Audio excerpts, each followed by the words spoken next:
Hey there, everyone. It's Myria Com again. I kind of have a plan today, so that's kind of wild. So it is September 4th today, and September is National Suicide Prevention Awareness Month. A couple of the people in my office at work, not people I support, but people who are in my office, so my suite mates, are directly involved in working with I'll just say, like, one of them is the program coordinator for farm and ranch stress, and the other one is the program coordinator for farm and ranch safety. I might have her title wrong, but anyway, they both deal with suicide prevention, specifically on farms and ranches, and for people in those fields. Farmers are, I'm gonna not say anything too definitively because I do not have the statistics in front of me, but farmers have one of the highest rates of suicide of any profession. So, yeah, it's a whole thing. But, so, I kind of wanted to talk a little bit about mental health and that kind of stuff. I am not an expert. I am not a counselor, not a psychiatrist, not a psychologist, none of those things. I have studied psychology a bit, and I have been to a psychiatrist when I was young, which probably shouldn't have gone, because I was, like, a preteen, and it was a whole thing. My parents didn't get me, and they sent me to a psychiatrist, and had me on drugs for a while, and that was stupid, because why would you put a child on depression medication? But anyway, definitely depressed now. I have not been, like, formally diagnosed, but every time I do go to the doctor and do one of their little, whatever they're called, pre-appointment quizzes or surveys or whatever, they're always, my GP is always like, yeah, you're pretty depressed and anxious. Do you want to take some stuff? And I'm like, nope. Didn't like it when I was a kid. Don't want to struggle through finding the right thing now. But anyway, so, I'm not an expert, but I do suffer from depression and anxiety. And, yeah. So, I feel like I could probably talk about it a little bit. I don't know how good anything I say will be. I'm just gonna talk about it. We'll just start off with saying it's okay to not be okay. There are times in life where you're going to go through stuff that makes you not okay. You might even go through huge, long periods where you just don't really feel okay. I would say, for much of my adult life, I have not been okay. I can think of times I was okay. I think when I was in grad school and moved out of state. At first, I wasn't necessarily okay, but I do think I was generally okay when I was in grad school. After grad school, when I came back to my home state, and so a bunch of circumstances happened, I was not okay, and I have not really been okay since then. I have been pretty depressed for most of that time. I don't think working overnights helped very much, because not only did that isolate me from a lot of society, but it also messes with your circadian rhythm, which is, your sleep cycle, and that in turn messes with just a lot of things with your body, with your health, and so on. So, I don't necessarily think that helped very much. So I don't think I've been okay for a long time, and maybe this is weird. I guess I'm sort of used to it. I manage it pretty well. My cat is one thing that helps me manage it. I manage it with, what else? I don't know. Knitting.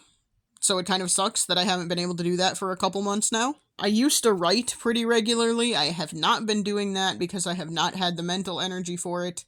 I am trying to get back into that. Reading for fun is another thing that has helped me manage it. Listening to music. I'm not going to say that you have to listen to a specific kind of music. I have read different things about how, listening to X kind of music will help you when you're depressed, or listening to Y is actually the best way. Listening to Y music is actually the best way to deal with depression, or whatever. I don't know if anyone really knows. I mean, it's a whole thing where how much does science really understand depression? I'm not sure. So, who knows, but for me, music that helps me is stuff that relates to what's going on that's making me depressed. And that can be upbeat music, it can be angry music, it can be sad music, it can be whatever. As long as it relates to my situation in some way, even if it doesn't directly relate, but I can relate it back to my situation, that helps. For me, part of it, I think, is, oh, yeah, someone else out there gets it. And so I know for some people, they get that kind of feeling by going to therapy or talking to people about it. I have tried therapy in the past, and it has never worked for me. My big problem with therapy has always been the few therapists I have gone to, and it hasn't been for a long time. It was a long time ago that I went to therapy. But the few therapists I have been to, every single time, I would sit down and I would talk about the stuff that's bothering me, and I would lay out the different options I think I have to move forward or to work through it or whatever. And every time it ended up with the therapist just saying, well, it sounds like you know what your options are, and you just have to make a decision. And I'm just like, yeah, thanks, that's really helpful. Like, for me, I already know that I have the options and I have to make a decision, so having someone else tell me that is not helpful. Maybe talking it out helps other people, does not help me. But I do encourage you to try it, because maybe it will help you, and you'll never know unless you try it. Talking about it usually doesn't help me, because just talking about it doesn't change the situation. Just talking about it doesn't fix anything. So that doesn't really help me most of the time. But I think especially a lot of my depression lately has been around situations that I have no control over. So talking about it, again, doesn't help and isn't gonna fix it. There's nothing I can do to fix a lot of those situations. They just have to resolve themselves, however they're gonna resolve themselves. What else do I do to manage? Yeah, I don't know. Those are like the main things. I also, again, I haven't been able to do this in the past couple of months, and I haven't really had the mental energy to do it a lot in the past few years, but I like to play music also, to play music, like actually play an instrument to manage my depression and anxiety. I play violin and trombone. I have not played my trombone in quite a few years, so I am not even sure I would be able to do it very well. I know I could play sounds on it. I don't know if I could play any actual music right now. I'd have to probably relearn some stuff. But violin I can definitely still play. I just haven't in a while, and I can't until my shoulder is feeling better. We're getting there, but we're not quite there yet. I also can play piano, but I don't have one right now, so that's a little tough. I can also play saxophone, and I was gifted a clarinet that I have not taken to get serviced or anything, so yeah. That is a thing that exists, but it's something I could work on if I had the time and mental energy, which I don't right now. But anyway, playing instruments is another thing that I do to manage it. I am not on any medication, and I don't know if I ever would feel comfortable with that again, because I was put on depression medication as a preteen, and it turned me into a zombie and kind of made me just want to die. It didn't make me actively suicidal, but it definitely made me passively suicidal. And part of me wonders how much that has affected my brain chemistry now as an adult, because maybe I would be a little less depressed if I hadn't been on depression medication back then. Who knows? I don't think anyone will ever know. Anyway, so I'm not a big fan of that idea, especially since I live alone, and the only way I got off of that medication as a preteen was by telling my parents that, hey, I'm kind of a zombie and I don't like how this is making me feel, and I would like to not be taking this anymore. And then we went back to the psychiatrist and she took me off of it. But yeah, so I'm not doing a whole lot other than those management skills. The bigger issues that I've been facing lately, like how I haven't been speaking with my parents, and I don't really understand my parents or their hypocrisy lately. I have been talking to some people about. I don't know how helpful that has been, because again, it hasn't fixed the situation, it hasn't changed anything, but, maybe at least having other people know is helpful somehow. I don't know.